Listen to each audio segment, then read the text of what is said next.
में multi level marketing की असलियत क्या है।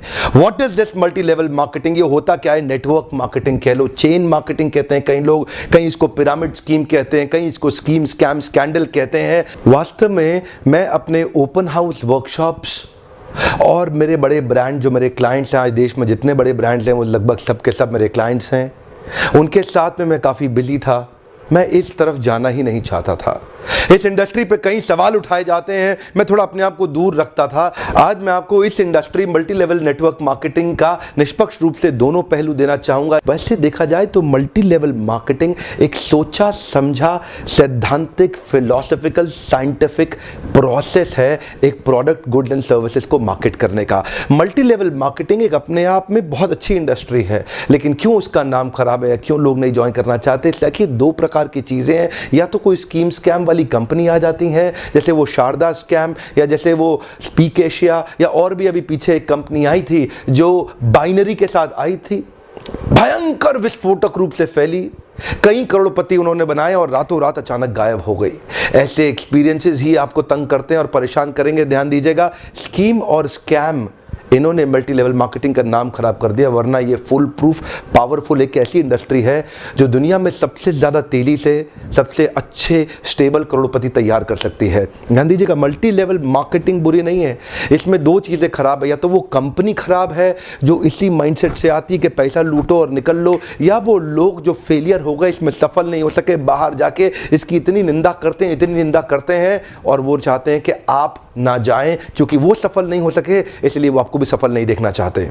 जिस प्रकार चैनल डिस्ट्रीब्यूशन एक प्रोसेस होता है, ऐसे ही मल्टी लेवल मार्केटिंग भी, नेटवर्क डिस्ट्रीब्यूशन भी एक प्रोसेस है। इसमें डिस्ट्रीब्यूटर्स इंडिविजुअल्स होते हैं जो सीधा मैन्युफैक्चरर से जुड़ते हैं और कंज्यूमर को माल पहुंचाते हैं। अब तो हमारे देश की सरकार ने भी इसको मान्यता दी है और हमारी देश की सरकार भी इसके लिए रेगुलेशंस लेके आई है। आपको ध्यान देना है कंपनी ज्वाइन करने से पहले कि वो कंपनी ठीक है कि नहीं है। आप लोगों ने मुझसे इतनी डिमांड करी इस सब्जेक्ट पे, इतनी डिमांड करी, आज मैं आपको फुल प्रूफ मेथड शेयर करता हूं कि कंपनी को समझिए पहले तीन चीजों से। पहला है कंपनी का पीपल एंड फिलॉसफी। जब आप कंपनी ज्वाइन करते हैं, जाते ही ये मत देखिए कमाई कितनी होने वाली है, जाते ही ये मत देखिए कितनी जल्दी करोड़पति बन जाएंगे, जाते ही देखिए कंपनी के पीपल और फिलॉसफी कैसा है।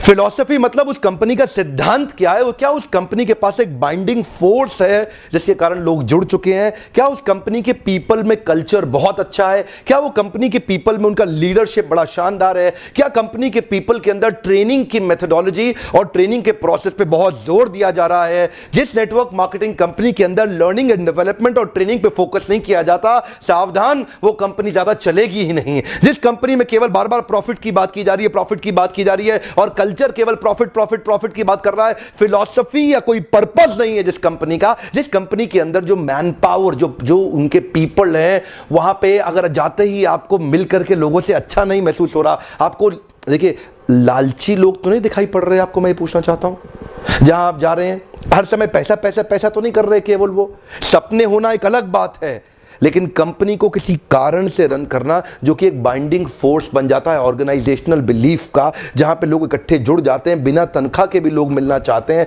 बिना तनख्वाह के भी अपनी जेब से पैसा खर्च करके लोग आना चाहते हैं क्योंकि आके अच्छा लग रहा है। मल्टी लेवल मार्केटिंग के अंदर आप सफल हो या ना हो, लेकिन अगर वहां पे ट्रेनिंग अच्छी हो रही है आपकी, वहां पे लोग अच्छे हैं, उसकी फिलॉसफी, उसकी रूट्स बड़ी कैरेक्टर पे आधारित है, मोरालिटी पे आधारित है, वहां पे honesty, integrity, character, principles, values, ethics, इन पे बड़ा फोकस दिया जा रहा है, तो अगर आप विफल भी होगा तो भी कोई बात नहीं, आपको नेटवर्क मार्केटिंग जरूर ज्वाइन करना चाहिए क्योंकि ये आपकी डेवलपमेंट में बड़ा फोकस करेगा। इनफैक्ट अगर मेरी अपनी संतान होगी, मैं उसको भी नेटवर्क मार्केटिंग में कम से कम कुछ समय के लिए जरूर भेजूंगा, क्योंकि इससे इतना डेवलपमेंट हो जाता है जहां पे पीपल अच्छा हो और फिलॉसफी अच्छा हो, उन लोगों के बीच में आपका अपना ग्रोथ बहुत हो जाएगा। आप सफल हो या ना हो कोई समस्या नहीं है। नेटवर्क मार्केटिंग एक ऐसी इंडस्ट्री है जहां लोग बिना तनख्वाह के इतना भयंकर मोटिवेशन रखते हैं और कॉर्पोरेट वर्ल्ड के अंदर इतनी तनख्वाह, इतना इंसेंटिव, इतना पे आउट और इतना ज्यादा एचआर पॉलिसी के साथ फैसिलिटीज, उसके बावजूद भी एम्प्लॉयज में मोटिवेशन नहीं है। ये नेटवर्क मार्केटिंग में ही होता है जहां पे कल्चर के चलते लोग डेवलप कर जाते हैं। इसलिए 2 P बड़े इंपॉर्टेंट है जिसमें पीपल और फिलॉसफी। अब अगला है प्रोडक्ट। अब विफल होता क्यों है? क्योंकि स्कीम स्कैम होता है, इतने सारे स्कैंडल्स हुए चले जा रहे हैं, एक के बाद एक, एक के बाद एक, एक के बाद एक। वो स्पीक एशिया आया, वहां मेरा 1-2 लाख रुपए कमा भी गया, लेकिन अचानक वो कंपनी गायब हो गई। आपको पता है बहुत बड़ा स्कैंडल हुआ। ध्यान दीजिएगा, प्रोडक्ट जरूर अच्छा होना चाहिए, ऐसा होना चाहिए जिसको आपको इस्तेमाल करते मजा आ रहा हो, पब्लिक को इस्तेमाल करते मजा आ रहा हो, बहुत अजीबोगरीब से ज्यादा महंगा ना हो, उसकी वैल्यू हो, वो लोग लगातार इस्तेमाल करते हों, वो बार बार इस्तेमाल करते हों, वो प्रोडक्ट में आपका विश्वास हो, वो प्रोडक्ट कंज्यूमर बाइंग बिहेवियर को एड्रेस करता हो, वो प्रोडक्ट आने वाली मार्केट की अडॉप्शन कर्व को समझता हो। अडॉप्शन कर्व समझते हैं ना?